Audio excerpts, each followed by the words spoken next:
कैसे हैं आप? आई होप कि आप अच्छे होंगे। दोस्त हम लोग क्या पढ़ रहे हैं?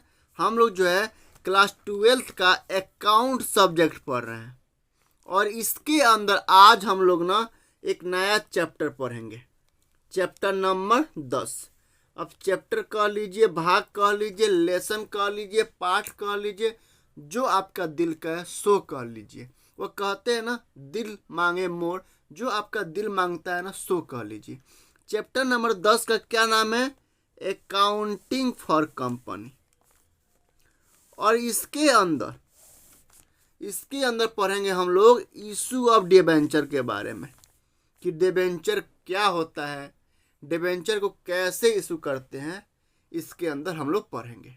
आपको याद है पिछले हम जब चैप्टर नंबर 9 को जब हम कर रहे थे तो वहाँ भी हम अकाउंटिंग फॉर कंपनी पढ़ रहे थे, लेकिन उसके अंदर हम लोग पढ़ रहे थे इशू ऑफ शेयर के बारे में, कि शेयर क्या होता है और शेयर को कैसे इशू करते हैं। यानी ये जो कंपनी है ना, कंपनी क्या होता है? तो बिजनेस के बड़े रूप को हम कंपनी कहते हैं, जिसका रजिस्ट्रेशन करवाना पड़ता है, जो कि एक लीगल सेपरेट एंटिटी है, जो एक लीगल एंटिटी होता है, जो कि सेपरेट लीगल एंटिटी होता है। और सबसे बड़ी बात होती है ना कि कंपनी में आप 50 से भी अधिक आदमी जो है ना ऑनर बन सकते हैं, ठीक है। और कंपनी की जो लायबिलिटी होती है वह क्या होती है? लिमिटेड होती है, ठीक है। तो हम लोग यानी कंपनी जो है ना ये डिबेंचर भी इशू करता है और शेयर भी इशू करता है। किसको? पब्लिक को। यानी पब्लिक को डिबेंचर भी देता है और शेयर भी देता है और उसके बदले में पैसा लेता है। लेकिन जब डिबेंचर इशू करता है ना तो लोन मिलता है कंपनी को। यानी पब्लिक से जब लोन लेना होता है ना तो डिबेंचर इशू करता है, और जब कैपिटल के रूप में पैसा लेना होता है तो शेयर इशू करता है। तो हम ना, चूंकि हम इशू ऑफ डिबेंचर के बारे में तो पढ़ेंगे। देखिए एक चीज़ और बता दूं कि इशू ऑफ डिबेंचर और इशू ऑफ शेयर का जो कंसेप्ट है ना वो 95% कंसेप्ट जो है ना वो सेम है। अगर आप इशू ऑफ शेयर के बारे में पढ़े हैं या इशू ऑफ शेयर के बारे में जानते हैं तो आपको इशू ऑफ डिबेंचर समझने में कोई तकलीफ नहीं आएगी, कोई दिक्कत नहीं आएगी, क्योंकि ये सेम कंसेप्ट है जो हम लोग आगे करेंगे ना तो देखेंगे। अगर आप इशू ऑफ शेयर नहीं किए ना तो मेरा आपसे रिक्वेस्ट है कि बाबू आप पीछे जाके पहले वो वीडियो देख लीजिए। फिर भी यदि आप इशू ऑफ डिबेंचर पे आए हैं तो कोई दिक्कत नहीं है, कोई घबराने की ज़रूरत नहीं है, वो भी समझ में आएगा, ठीक है। टेंशन लेने की कोई ज़रूरत नहीं है। तो पहले हम इशू ऑफ डिबेंचर को तो शुरू करेंगे ही करेंगे। एक बार इशू ऑफ शेयर को समझ लेते हैं कि इशू ऑफ शेयर में क्या होता था, फिर इशू ऑफ डिबेंचर के बारे में समझेंगे। सिंपल सी बात है। देखिए डिबेंचर इशू करता है जब पब्लिक से लोन लेना होता है, और कंपनी जो है शेयर कब इशू करता है? जब पब्लिक से पैसा लेना होता है, लेकिन कैपिटल के रूप में। और कैपिटल क्या होता है? तो जब बिजनेस के ओनर बिजनेस के अंदर पैसा डालते हैं ना तो उसे कैपिटल कहते हैं। यानी जब शेयर इशू करता है कंपनी और पैसा लेता है, इसका मतलब पब्लिक जो है ना कंपनी के अंदर मालिक बन जाता है। देखिए यह रिलायंस लिमिटेड है, एक पब्लिक कंपनी है। ये क्या कर रहा है? पब्लिक से कह रहा है कि पब्लिक भैया आप मेरे कंपनी के अंदर पैसा दो कैपिटल के रूप में, और हम आपको, यानी कंपनी जो है पब्लिक क्या इशू कर रहा है? शेयर इशू कर रहा है। तो जो पब्लिक जितना रुपए इस कंपनी के अंदर इन्वेस्ट करेगा ना उतने रुपये से इस कंपनी के अंदर मालिक बन जाएगा, और कंपनी जो भी प्रॉफिट कमाएगा उस प्रॉफिट में से उस पब्लिक को भी देगा। उसे क्या बोलते हैं? डिविडेंड बोलते हैं। और जो शेयर मतलब होल्ड करते हैं, यानी पब्लिक जो शेयर अपना पास रख रहा है तो पब्लिक को क्या बोलेंगे? शेयर होल्डर बोलते हैं। इशू ऑफ डिबेंचर में क्या है ना, रिलायंस लिमिटेड कंपनी है, ये पब्लिक से कह रहा है भैया पब्लिक भैया आप मुझे पैसा दो, रुपया दो, लेकिन लोन के रूप में, और हम आपको एक इंटरेस्ट देंगे। अब अलग अलग पब्लिक जो है अलग अलग पैसा देता है, तो रेट ऑफ इंटरेस्ट जो है ना अलग अलग होता है। उसके लिए कंपनी जो है ना पब्लिक को एक सर्टिफिकेट इशू करता है, एक प्रूफ के तौर पे एक पेपर जो है ना देता है, जिस पे लिखा होता है कि इंटरेस्ट एट रेट 10%, 12%, 5%, यानी जिस पब्लिक से जितना रुपया लोन लिया है और जितना रुपया डिसाइड किया, तय किया है कि हम आपको इतना रुपया इंटरेस्ट के रूप में देंगे, उसको एक सर्टिफिकेट देता है। उस सर्टिफिकेट को, उस प्रूफ को, उस डॉक्यूमेंट को बोलते हैं डिबेंचर, जिसमें लिखा होता है इंटरेस्ट एट रेट 10%, 5%, 7%, आफ्टर 2 या 3 year, 4 year, 4 year, 3 month year repay, कि इतना दिन के बाद आपको पे करेंगे। और पब्लिक चूंकि डिबेंचर लेता है तो पब्लिक को बोलते हैं डिबेंचर होल्डर। ये जो 10% जो हम सर्टिफिकेट इशू करता है, जिसमें 5%, 10%, 8% जो लिखा होता है ना, उसको बोलते हैं इंटरेस्ट रेट या कूपन रेट, जो अलग अलग रेट का होता है। देखिए, डिबेंचर का मतलब होता है कि जब कंपनी को पैसे की जरूरत होती है ना, तो पब्लिक से लोन मांगती है और उस केस में अपने एक सर्टिफिकेट इशू करता है, उस सर्टिफिकेट को बोलते हैं डिबेंचर। डिबेंचर कुछ नहीं है। एक चीज़ हमेशा याद रखिएगा, एक कंपनी जो है शेयर भी इशू करता है और डिबेंचर भी इशू करता है, लेकिन जब डिबेंचर इशू करता है इसका मतलब वो पब्लिक से लोन मांग रहा है और इंटरेस्ट पे करेगा, और जब शेयर इशू करता है तो इसका मतलब पब्लिक से जो है पैसा मांग रहा है और अपने बिजनेस के अंदर ऑनर बनाना चाहता है और प्रॉफिट में से उसे हिस्सा देगा, जिसे हम डिविडेंड बोलते हैं। तो एक बार पढ़ लेते हैं कि dividend, what is a dividend, debenture, sorry, what is a debenture. Debenture होता क्या है? देखिए, डिबेंचर एक ऐसा लिखित प्रमाण पत्र होता है, रिटन डॉक्यूमेंट होता है, जिससे यह साबित होता है कि कंपनी ने किसी व्यक्ति या संस्था से पैसा उधार लिया है और वह उस पर एक निश्चित दर से ब्याज चुकाएगी। यानी डिबेंचर का मतलब होता है कि जब कंपनी जो है ना डिबेंचर इशू करता है ना, इसका सीधा सा मतलब है एक कंपनी जो है ना पब्लिक से लोन मांग रहा है और बदले में अब अलग अलग पब्लिक से अलग अलग लोन मांग रहा है। कोई 5 लाख दे रहा है पब्लिक में, कोई 30,000 दे रहा है, कोई 20,000 दे रहा है, तो उसका रेट ऑफ इंटरेस्ट भी अलग अलग है।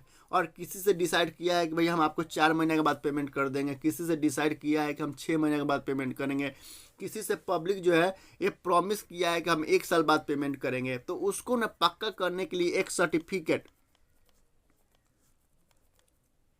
एक प्रूफ के रूप में एक डॉक्यूमेंट बनाता है, एक कागज बनाता है। उस कागज के टुकड़ा को हम क्या बोलते हैं? डिबेंचर बोलते हैं, जिसपे लिखा होता है रेट ऑफ इंटरेस्ट, और ये भी लिखा होता है कितना दिनों के बाद या कितना सालों के बाद या कितने महीने के बाद हम पेमेंट करेंगे।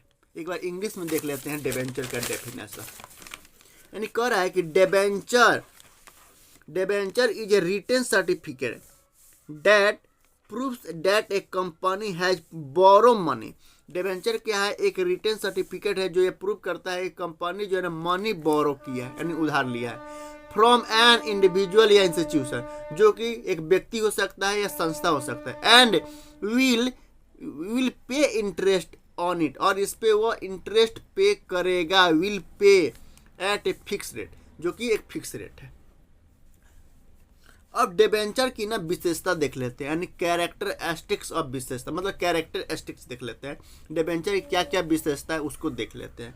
पहला है ऋण का प्रमाण पत्र। हमने हिंदी में लिखे हैं, अगर आप इंग्लिश में कहिएगा ना तो मैं आपको इंग्लिश में नोट्स प्रोवाइड करवा दूंगा। फिलहाल हिंदी में लिखें ताकि आप पढ़ के समझ सको, ठीक है।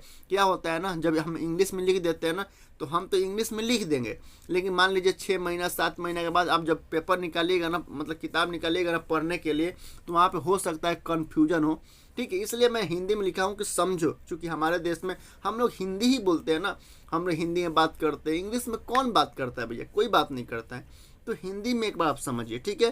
कह रहा है ऋण का प्रमाण पत्र, ऋण का प्रमाण पत्र, यानी डिबेंचर जो होता है ना ऋण का प्रमाण पत्र होता है, यानी लोन का एक सर्टिफिकेट होता है। डिबेंचर यह दर्शाता है कि कंपनी ने धारक से पैसा उधार लिया है, निश्चित ब्याज यानी फिक्स्ड इंटरेस्ट। डिबेंचर पर कंपनी की एक निश्चित दर से ब्याज देती है, चाहे कंपनी को लाभ हो या हानि हो, ठीक है। ऑनरशिप नहीं मिलता है। डिबेंचर होल्डर कंपनी का मालिक नहीं होता, वह केवल क्रेडिटर होता है, यानी ऋणदाता होता है। जाहिर सी बात है, कंपनी पब्लिक से लोन मांग रहा है, तो अब लोन मांग रहा है तो भाई ऑनर थोड़े ना बना रहा है। शेयर इशू करता था तो ऑनर बनाता था, अब डिबेंचर इशू करता है तो जो पब्लिक पैसा देते हैं ना उन्हें ऑनर नहीं बनाता है, वो एक क्रेडिटर होता है कि हाँ भाई हम आपको पैसा देंगे।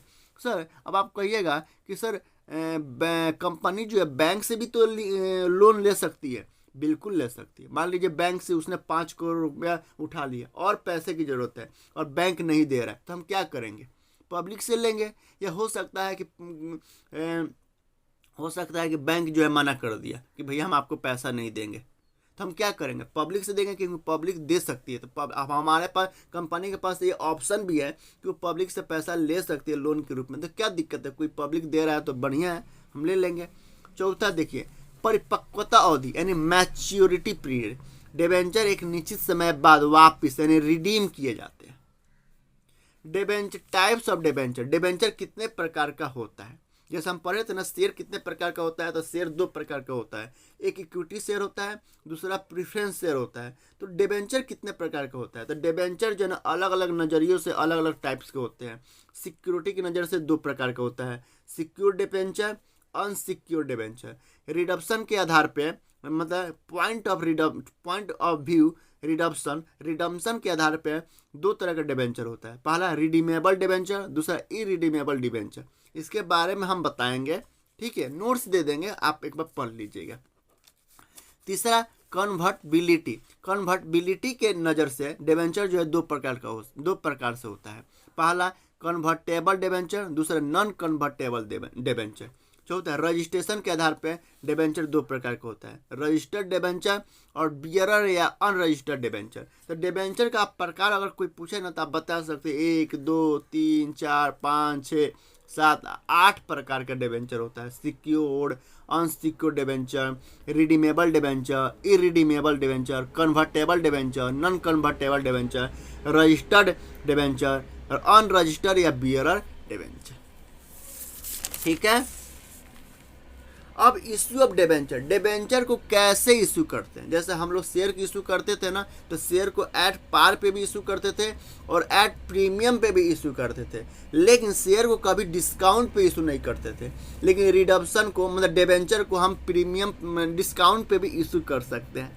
भाई डिबेंचर को क्यों? भाई अब देखिए, इस शेयर क्या था ना, शेयर हम जब पब्लिक को देते थे ना, तो भाई जो पब्लिक शेयर लेता है वो कंपनी के अंदर मालिक बन जाता है। लेकिन डिबेंचर क्या है? लोन हम ले रहे हैं। मान लीजिए कंपनी को लोन की ज़रूरत है और लोन मिल नहीं रहा है, तो भाई कब में ले लेगा कि भाई तू 5 लाख रुपया दे, हम तुम्हें 5.5 लाख रुपया देंगे, है कि नहीं? भाई मेरा फेस डिबेंचर पे इशू कर देगा, भाई मेरा फेस वैल्यू एक डिबेंचर का 100 रुपया, तू 80 रुपया में दे दे, मैं लोन दे दे। तो भाई लोन ले रहे हैं ना, तो लोन जो है ना, हम लोन के केस में हम डिबेंचर को डिस्काउंट पे भी इशू कर सकते हैं। तो देखते हैं इशू ऑफ डिबेंचर। डिबेंचर को कैसे इशू कर सकते हैं? पहला है फॉर कैश पे भी इशू कर सकते हैं, यानी आप कैश लेके डिबेंचर दे सकते हो। तो एट पार पे भी इशू कर सकते हो, एट प्रीमियम पे भी इशू कर सकते हो और एट डिस्काउंट पे भी इशू कर सकते हो। तो जब हम लोग क्वेश्चन करेंगे ना, तो ये सब समझेंगे।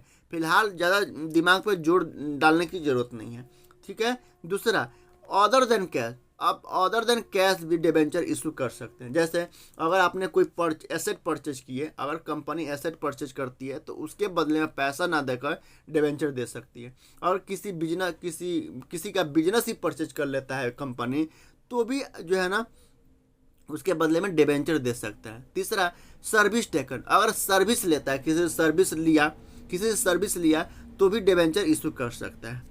अब सर्विस किसे ले सकता है? प्रमोटर से, जो बिजनेस को प्रमोट करने में हमारी सहायता करते हैं, उनको प्रमोटर से बोलते हैं। मान लीजिए हम हैं, मान लीजिए रिलायंस कंपनी के ऑनर जो है मुकेश अंबानी है, और मुकेश अंबानी को कंपनी कैसे चलाना है इसके बारे में कुछ पता ही नहीं है। तो उन्होंने एक जो कंपनी को बारे में जानते हैं कि कंपनी को कैसे चलाते हैं, कंपनी के शेयर कैसे इशू करते हैं, कंपनी के अंदर डिबेंचर कैसे होता है, डिबेंचर क्या होता है, आर्टिकल ऑफ एसोसिएशन कैसे बनवाते हैं, मेमोरेंडम ऑफ एसोसिएशन कैसे बनाते हैं, तो उसके लिए एक हायर किए एक व्यक्ति को, तो उसको हम बोलते हैं प्रमोटर्स। उससे सर्विस लिए उसको हम बोलते हैं प्रमोटर। तो प्रमोटर के पैसे की जगह पे आप डिबेंचर भी इशू कर सकते हैं।